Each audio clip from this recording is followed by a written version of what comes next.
இதைத்தான் தமிழ்நாட்டு மக்கள் அவ்வளவு கோபத்தில் இருந்தாங்க. ஆனா வெளியில இந்த செய்தி போல. ஏன் போல? மீடியா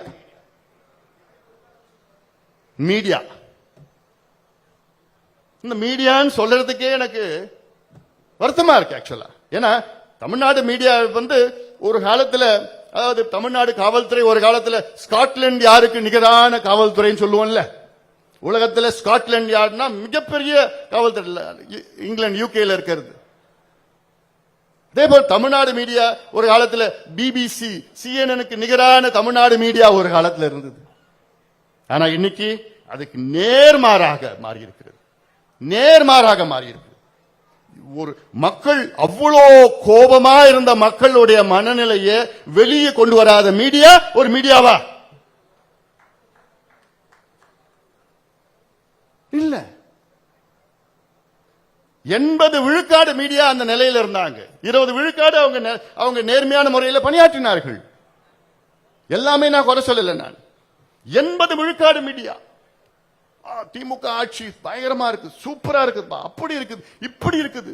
ஒரு சின்ன அதுவும் இந்த சாயங்காலம் பேசுறாங்க பாரு டிவியில, நீயும் போறல சூர்யா, எப்படி அது வாய் கூசாம பேசுறாங்க. அதிலும் நடுநிலையாளர், அரசியல் விமர்சகர், அவர் புரோக்கர், அது எல்லாருக்கும் தெரியுது, எல்லாருக்கும் தெரியும், பார்க்கிறவங்களுக்கும் தெரியும். ஆனா அரசியல் விமர்சகர் அவர் பேசினாலே முதல் ஒரு வார்த்தை பேசினாலே எந்த கட்சிக்கு சாதகமா பேசுறாருன்னு தெரிஞ்சு போயிடும். இது ஒரு விவாதம். அதாவது என்னன்னா, இந்த சாயங்காலம் நடக்கிற நிகழ்வு எல்லாம் பிக் பாஸுக்கு நிகரான நிகழ்ச்சிகள். அதெல்லாம் பிக் பாஸும் தெரியும், இது டிராமா நடக்குது, எல்லாம் நடக்குது. அப்படிதான் இந்த விவாதங்கள்லாம் அப்படி ஆயிடுச்சு.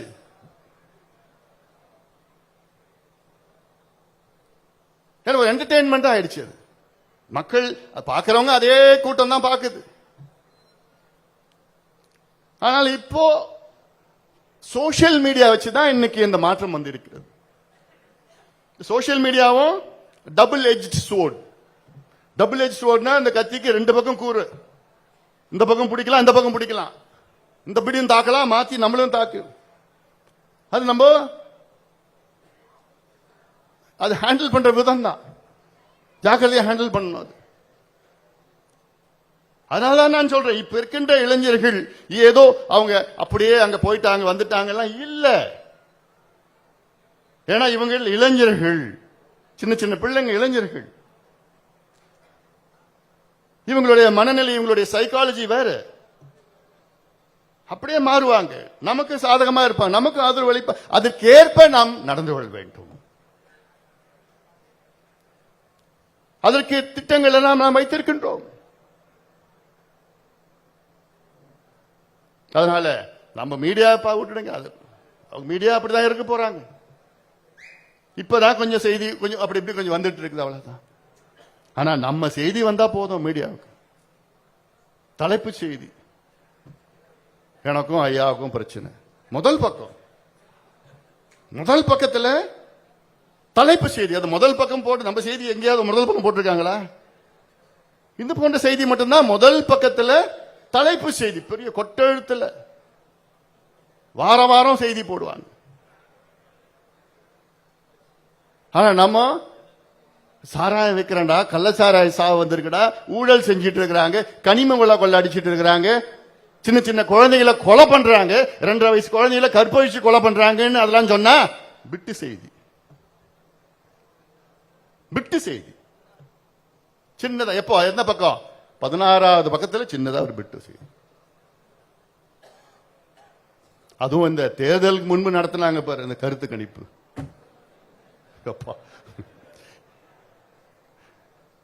ஒப்பீனியன் போல், அதுக்கப்புறம் எக்ஸிட் போல்.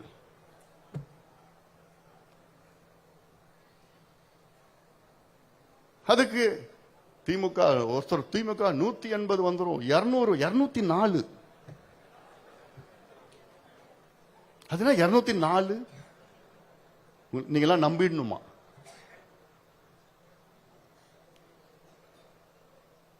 அப்போ காசு கொடுத்தா என்ன வேணா பண்ணுவாங்களா? அப்போ உங்களுக்குன்னு உணர்வு இல்லையா? உங்களுக்கெல்லாம் கடமை இல்லையா? உங்களுடைய கடமை என்ன? ஒரு அரசாங்கம் என்னென்ன தவறுகள் செய்கின்றார்களோ அதை மக்களிடம் எடுத்துச் சொல்வதுதான் உங்களுடைய கடமை. ஆனால் உங்களுக்கு மரியாதை மக்கள் கொடுக்கின்றார்கள். அரசாங்கம் மட்டுமல்ல, என்ன நடக்கிறதோ அது உலகத்திற்கு எடுத்துச் செல்ல வேண்டும், நேர்மையான முறையில் எடுத்துச் செல்ல வேண்டும். அது ஒப்பீனியன் போல்ல 150 160 திமுக கொடுத்துட்டாங்க. எக்ஸிட் போல்ல அதுக்கு வேற மாதிரி வந்துச்சுன்னா இவங்க மேல தப்பா எடுத்துப்பாங்க. அதுக்கு 150 போட்டவங்க 130 எக்ஸிட் போல். இப்படியெல்லாம் கேலி கூத்தாக்கி ஊடகத்துறையை இன்னைக்கு சில ஊடகங்கள், பல ஊடகங்கள் சொல்லலாம், சில ஊடகங்கள் மட்டும்தான் நடுநிலையா நேர்மையா எது வந்தாலும் நான் இப்படிதான் இருப்போம். அதுவும் சில ஊடகவியலாளர்கள் தான், ஜேர்னலிஸ்ட்லாம் மிக நேர்மையான முறையில் இன்னைக்கு இருக்கிறாங்க. எனக்கு அது கூட இல்லை.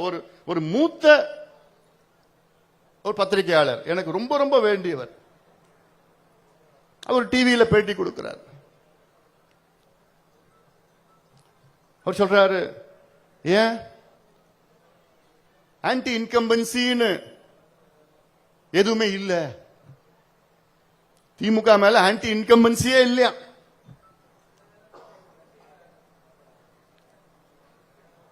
மேபி ஸ்டாலின் அவர்களை எப்படி வச்சிருந்தாங்களோ இவரையும் அப்படி வச்சிருந்திருப்பாங்க நினைக்கிறேன் அவங்க மீடியாவில். மேற்கு வங்கத்தில் ஜோதி பாசு அவர்கள் 23 ஆண்டுகள் முதலமைச்சராக தொடர்ந்து பணியாற்றினார். அங்க ஆன்டி இன்கம்பன்சி இல்ல, தொடர்ந்து அடுத்தடுத்து முதலமைச்சராக வந்தார். ஒரிசாவில் நவீன் பட்நாயக் அவர்கள் 7 முறை முதலமைச்சராக வந்தார், அடுத்தடுத்து ஆன்டி இன்கம்பன்சி இல்லாம வந்தார். தமிழ்நாட்டில் ஸ்டாலின் அவர்களுக்கும் அந்த நிலை இருக்கிறது என்று ஒரு மூத்த பத்திரிகையாளர் சொல்றாருன்னா, எனக்குலாம் உண்மையில் எனக்கு ரொம்ப ரொம்ப வேண்டியவர்.